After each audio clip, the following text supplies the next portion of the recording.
Hi, I'm Taylor Kubicek, and welcome to my new YouTube channel.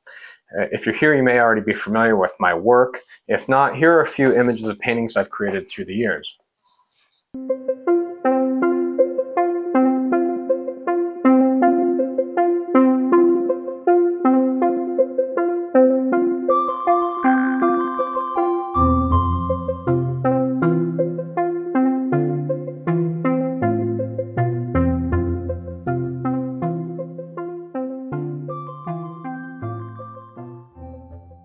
If you like those and you'd like to peruse more at your leisure, you can always go to taylorkubicek.com, and that's where I keep most of my entire catalog. A little bit about myself. I'm a painter. I work primarily in oils, occasionally the acrylic, but I really prefer oil paints. Um, I've completed through the years a number of private and corporate commissions. I've been represented by a number of galleries throughout the Midwest. So I began painting in my late teen years. I remember falling in love with it. I would go to the library, which is kind of an antiquated concept, it seems, these days, and I would check out all the videos on painters, famous painters, painting techniques, everything they had on VHS, and I would just absorb those. It was just so fun to me. I did go to art school, and that was very beneficial. I learned a lot. In fact, I learned how to do things the right way. Before that, I think, necessity is the mother of invention. And when I was starting to paint, when I was younger, I was just learning by myself, teaching myself, and honestly, I think that was a good thing. I think I developed a lot of I developed a unique voice early on with my work. Now, art school taught me to do it the right way. Well, I don't paint right. I learned to paint right, but I don't paint right. And I think for most artists, they don't paint right.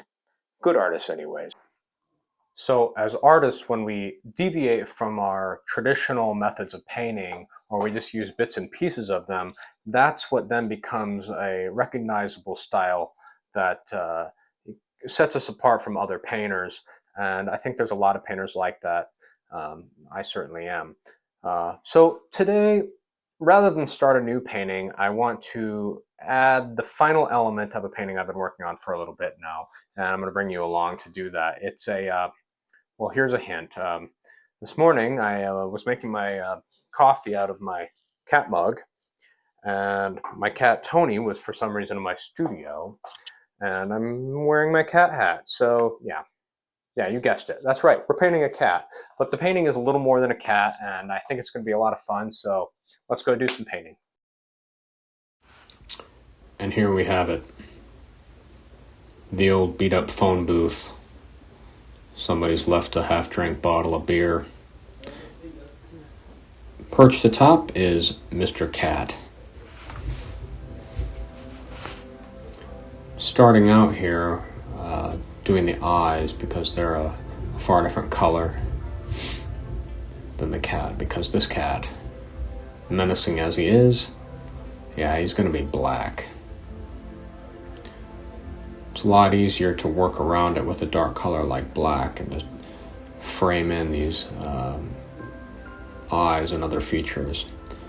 Although when you're dealing with fur, that's about the only thing I'll have to work around. Everything else will be blended in to create a soft effect.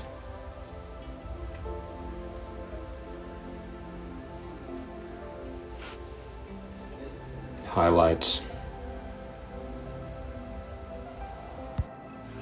Now I'm making my own black. I prefer to make my own black. It's far more chromatic than anything out of a tube. Here I'm using Van Dyke Brown and French Ultramarine.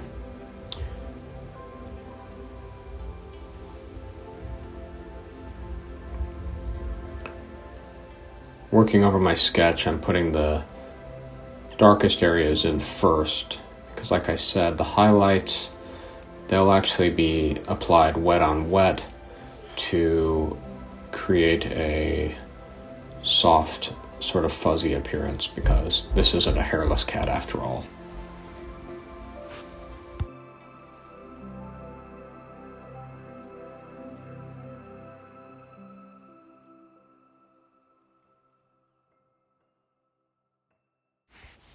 You can see how the eyes have already just sort of started to pop.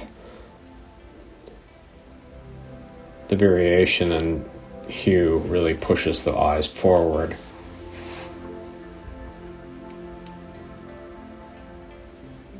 He's a menacing looking little beast, isn't he?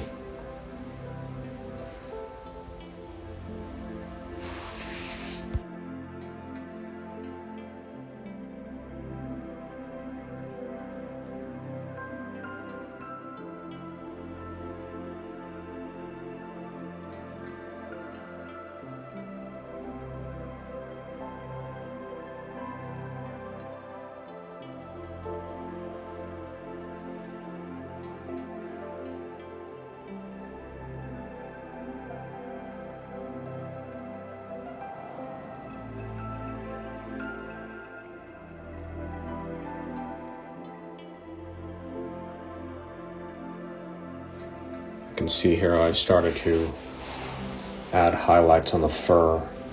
I've always found it to be easier when dealing with fur to work highlights and work them in with the fur, wet on wet, give the effect of fuzziness.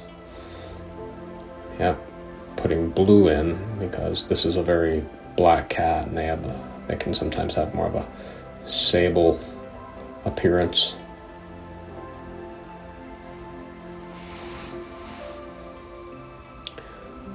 I don't worry too much about getting over paint on my finished painting because it's already dry.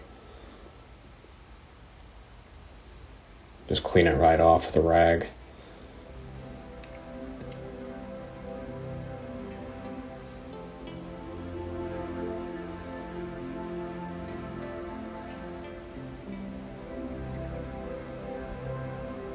A small mop brush or a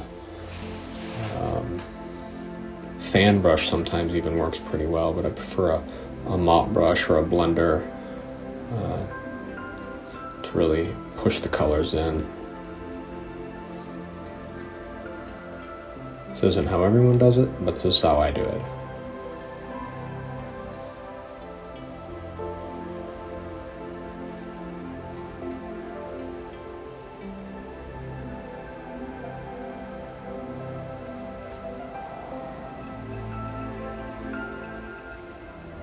I continuously go back to my black reservoir and can go right over the softened areas and the different colors to push the black back in and create shadow effect.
The highlights are what actually bring the shape out of the animal, or whatever you're doing. It doesn't have to be an animal. In this case, it's a black cat, but those highlights are what's going to bring out the shape, rather than just be a flat black blob.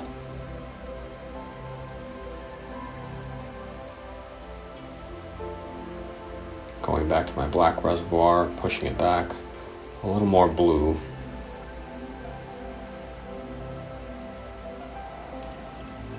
You can take a larger brush, as I've done here, and cut single strands out for whiskers or fur. Some artists actually will only do this to paint animals. They will do this a million times over and over again. It's just tedious work. Here, I just want a few highlights. And if I don't like them, like that one on the bottom, I'm going to take it out again.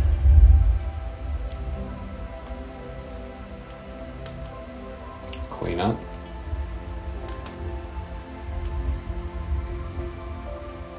Details on the paw. And there you have it.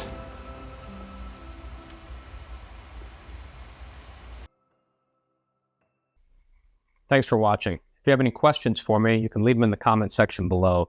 And don't forget to like and subscribe. I have a lot of projects and paintings lined up for the future.